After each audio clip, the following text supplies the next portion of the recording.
आणि जातात आणि फक्त पाणी भरून येतात. त्यामुळे आरोग्य विभागाला त्याच्याकडे सुद्धा लक्ष देणं गरजेचं आहे, कारण तिथे लाईटची पण व्यवस्था नाहीये. या सगळ्या गोष्टी आहेत, या बघणं गरजेचं आहे. आणि मगाशीच आदरणीय आचरेकर साहेब म्हणाले की प्रामाणिकपणे काम केलं पाहिजे.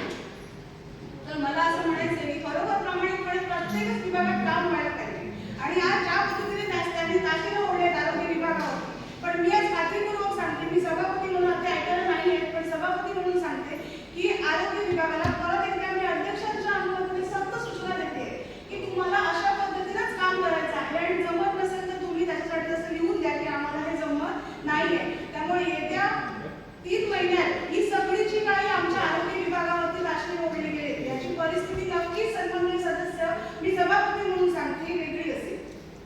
कारण ह्या खूप गरजेच्या गोष्टी आहेत. मी मगाशी म्हटलं की आरोग्य विभाग हा आपल्या शहराचा कणा आहे.